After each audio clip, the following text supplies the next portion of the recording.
هذا جليبيب، عبد قصير أسود أفطس دميم قبيح فقير رث الثياب، يشرب بكفيه من المياه الجارية أو يغترف من الآبار، يأكل كسرات خبز إن وجد، فإن لم يجد يطوي صائما، ينام وفراشه الأرض ولحافه السماء، وليس له من مخدة إلا نعليه في فناء مسجد النبي عليه الصلاة والسلام.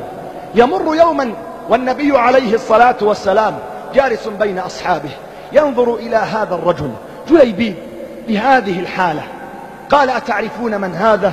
وإذا بأغلب الصحابة لا يعرفون اسمه، لا يعرفون اسمه، إن حضر لم يعرف لم يدعى، إن غاب لم يفتقد، ومن الذي يحفظ اسم رجل كهذا؟ قال: إنه جليبيب. ثم نادى به: يا جليبيب ألا تتزوج؟ فنظر إلى النبي عليه الصلاة والسلام، لم يتفجع، لم يتأوه، لم يقل: يا رسول الله ما عندي دنيا، ما عندي مال، ما عندي، إنما ما زاد على أن قال: يا رسول الله صلى الله عليه وسلم ومن يزوج جليبيبا في الدنيا ولا مال ولا جاه؟ يعرف أن الناس ما زالوا يحكمون بهذه المقاييس، إنه ينتظر زواج الآخرة. قال: ومن يزوج جليبيبا في الدنيا ولا مال ولا جاه؟ تركه النبي عليه الصلاة والسلام. وفي اليوم الثاني ناداه وهو يمر: يا جليبيب ألا تتزوج؟ قال: يا رسول الله صلى الله عليه وسلم ومن يزوج جليبيبا ولا مال ولا جاه؟ في اليوم الثالث قال: يا جليبيب ألا تتزوج؟ فالتفت مستغرب من نداء النبي صلى الله عليه وسلم، قال: قلت لك يا رسول الله صلى الله عليه وسلم من الذي يزوج جليبيبا ولا مال ولا جاه؟ قال: يا جليبيب اذهب إلى بيت فلان الأنصاري واخطب ابنته وقل: أرسلني رسول الله صلى الله عليه وسلم ويقول لكم زوجوني ابنتكم. وكانت الفتاة من أجمل نساء الأنصار، من أجمل فتيات دور الأنصار. فذهب جليبيب وطرق الباب، أرسله النبي عليه الصلاة والسلام، قال: يسلم عليكم النبي عليه الصلاة والسلام ويقول: زوجوني ابنتكم. فقال الأب: يا جليبيب لا مال ولا جاه، كيف نزوجك؟ وصاحت الأم لزوجها: أيزوج جليبيب وهو على هذه الحال ولا مال ولا جاه؟ وابنتنا في موقعها وموضعها التي هي فيه. وتسمع الفتاة المؤمنة، فتاة العقيدة، فتاة التوحيد، فتاة القرآن والسنة، فتاة قيام الليل، ليست فتاة الدشوش وفتاة التلفاز وفتاة قارعة الطريق والمنتزهات والمحلقات. تسمع الفتاة المؤمنة فتصرخ بوالديها من الداخل: كيف هذا؟ أو تردان رسول الله صلى الله عليه وسلم؟ والله إني أجزت زواجي وإني قبلت به زوجة. قالوا: يا ابنتاه انظريه، انظري شكله، انظري هندامه، انظري ثوبه، لا مال ولا جاه. قالت: والله لا أرد خاطبا أرسله النبي عليه الصلاة والسلام. ويحضر لعرسه تلك الليلة، وبينما مراسيم الزفاف على بساطتها تعقد، إذ بمنادي الجهاد يصرخ في الخارج: يا خيل الله اركبي، يا خيل الله اركبي. وإذا بجليبيب رضي الله تعالى عنه يترك عروسه في زينتها، في حلتها، في أرق وأعذب وأجمل لحظة وصال ما بين رجل وامرأة، ليلة الزفاف.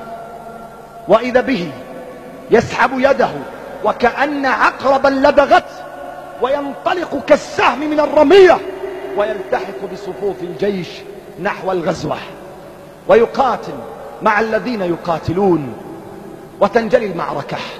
ويأتي النبي عليه الصلاة والسلام ويتفقد أصحابه من الشهداء، فيعدد الصحابة كل الناس إلا جليبيبا لا يذكره أحد.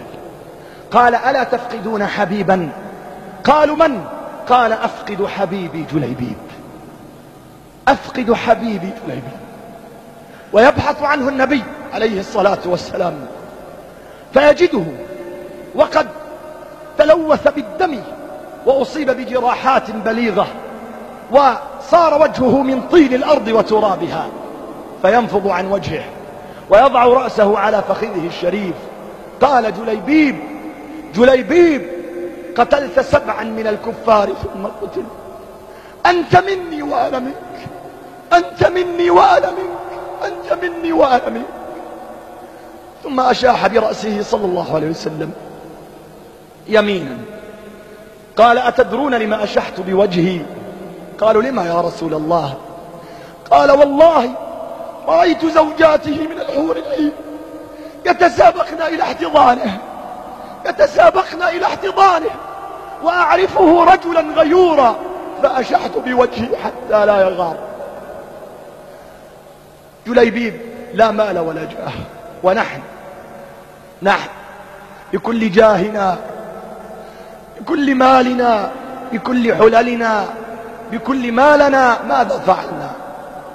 يا أيها الحبيب، ثمنك وقيمتك حبك لربك، اتباعك لنبيك، تعلقك بدينك، خدمتك لرسالتك. لا تزدري نفسك، لا تنصت إلى أولئك المخذلين، لا تنصت إلى ذاك الهمس الشيطاني الذي يقول لك من أنت وماذا يمكن أن تصنع. لا تزدري نفسك وكن جليبيب وقتك.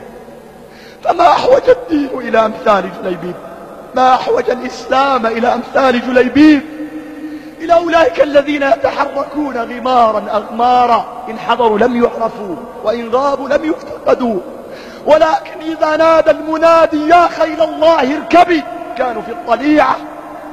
ومنذ أعوام وعقود تنادي الرسالة بكل جراحها، تنادي العقيدة بكل آلامها، ينادي المقدس، ينادي الأقصى، تنادي دماؤنا وأعراضنا يا خيل الله. ولكن لا خيل لله تركب، لا خيل لله تركب، لا خيل لله تركب. إلهي خذنا إليك، إلهي خذنا إليك، إلهي خذنا إليك. وما عدنا نريد هذه الدار، ما عدنا نريد هذه الحياة، ما عدنا نريدها. انهض يا حبيبي، انهض من رقادك قبل فوات الأوان. الحور على أبواب السماء تنادي.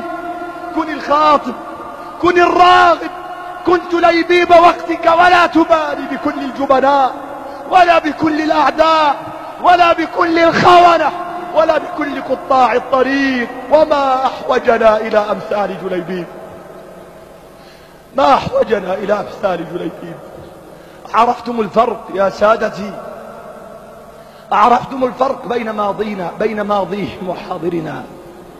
إن ذاك الماضي صنع بأمثال جليبيب وعبد الله بن عمرو بن حرام وعبد الله بن جحش وسعد بن أبي وقاص وعمر بن الخطاب وأبو بكر الصديق، بكل تضحياتهم، بكل بذلهم، بكل ما قدموا، بكل ما فعلوا. ويأتي ختام أحدهم لكي يبكي ذنبه، يبكي عيبه، يبكي خطيئته. فماذا نقول نحن؟ ماذا نقول نحن؟ ولا حول ولا قوة إلا بالله.